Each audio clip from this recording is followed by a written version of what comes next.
So here I sit, the place I've spent many nights over the past weeks and months. Your surroundings have a interesting ability to kind of motivate the way you think and the way you feel. And this spot right here, just sat alone, the quiet night, has always just been a place of solace and communion for me, recently especially. There's a reason I love the night. It's quiet and there's no deadlines or rushes. You're just open to your thoughts and whatever comes into your head. And anyways, who cares about how much sleep I get?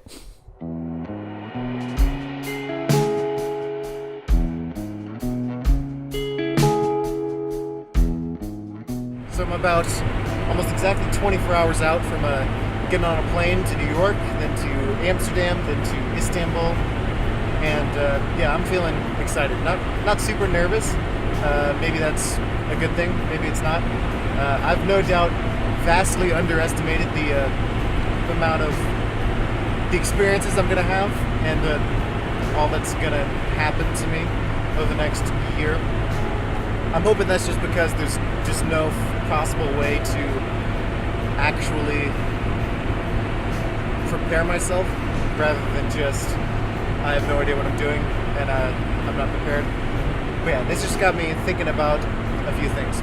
It is inevitable that as we grow older, we subsequently grow wiser. And this, for whatever reason, this fact has been kind of troubling lately because I myself am pretty young. So just thinking through that just means that a lot of what I claim to believe now will inevitably change here in the next years and decades or whatever. So I have been recently kind of undergoing like a change, I suppose, where I'm going through all of what I claim to believe and seeing if it's true or not. So I searched myself for what I currently deem to be true, and I came up with, well, this is true, right? And then I stopped and thought about that and was like, wait, do I actually believe that? Have I deduced myself by reading and studying this that it is true? And herein lies my problem. That was not a statement I drew up and discerned myself. That was borrowed rhetoric from every Christian pastor, worship leader, songwriter I'd ever known. So, if that statement that I made was ever challenged, I would not, I feel, be able to adequately back that up because I hadn't thought it through. I'd heard it. So, someone smarter than me said that, so it must be true. And hey, it might be. But I have no way of knowing because I haven't thought it through myself. So if anyone asked me that question, challenge it, I would have to say, well, I don't really know, actually. I haven't fully thought that through, and I can't give you an appropriate answer that would justify what I'm saying.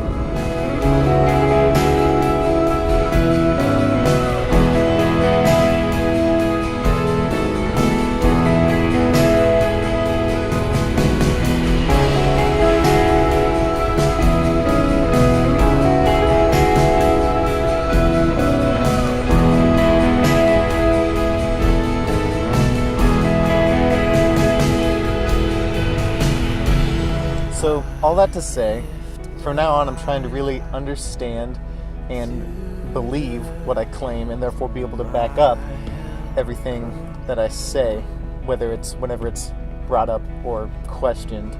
What good is an apostle who doesn't actually know the heart of the king he seeks to serve and just utters the cliches he's heard others say without truly thinking them through?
And just like that, the world was once again wonderful and all new.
And when the novelty of a new place subsides, what we're left with is this wonderful, terrible, beautiful thing called life.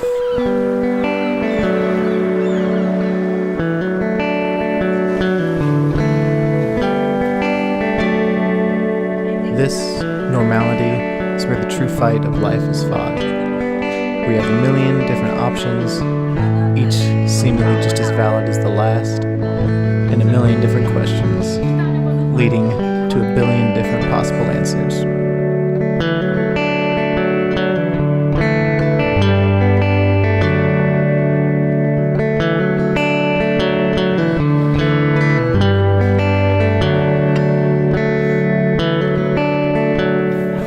And so, just like that, 3 months is gone. Crazy, I know. And if there's one thing I've learned so far, it's that people are really the same everywhere. For every lovely Christian grandma, you have an equally lovely Muslim grandma. Likewise for the awful ones as well. And it's just been really interesting to see just the similarities that every person has at their heart. We all have kind of the same fundamental questions about life and everything, and we all have our own sort of implanted ways to deal with those, which I find are very incredibly similar, you know. And most troublingly, for the thing I've learned is if you are discontent with the way that a religion is portrayed and lived out commercially in the United States, you will unfortunately likewise be pretty discontent with the way it's portrayed in a different country as well, which leaves me with an interesting question. I've had the ability to build some incredibly good and hopefully lasting friendships here, outside the church, that is. And it's crazy, you know, just the amount of connection you can get with someone who on paper should be totally different from you, but in reality, isn't at all. The only similarity is the English language thus far. Inside the church, though, still confuses me. With all its weird rules and hierarchies and cliques, it just doesn't seem to match up with the capital M meaning that I seem to know or hope to know. But maybe that's just me. Maybe that's just me. I would wander the world to find a hope I'd heard was divine. But after all my searching, I'm still the same man.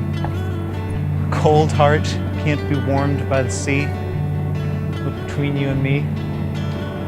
Closed eyes still can't see. On my way to a perfection, I'm changing into more than a reflection. A shroud of fog clears on an empty question.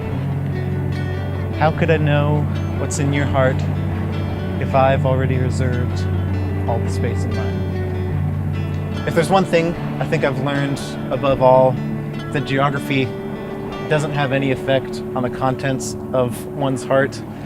From the US to both coasts of Costa Rica to Istanbul, Turkey, we all seem to have the same hopes and dreams and longings for a place to call home, for a person to love, for a family to provide for, and friends to share, intimate moments and joyous moments with. That has no bounds, and those things seem to be, to me at least, the most important parts of life, the most meaningful. And maybe Jesus brought that. Maybe directly he doesn't need to.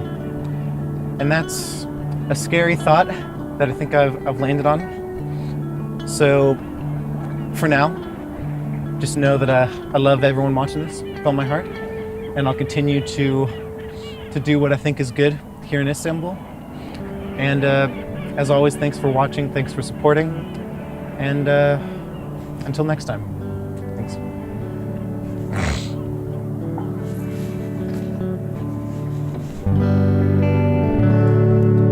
In the meantime, until we hold the answers to all these great questions, and until our godly desire for truth is sated, I've decided the only reasonable thing we can do is love. And the only way I know how is through this man called Jesus, who I call my Christ. And maybe someone just might notice and ask, where does that great light begin?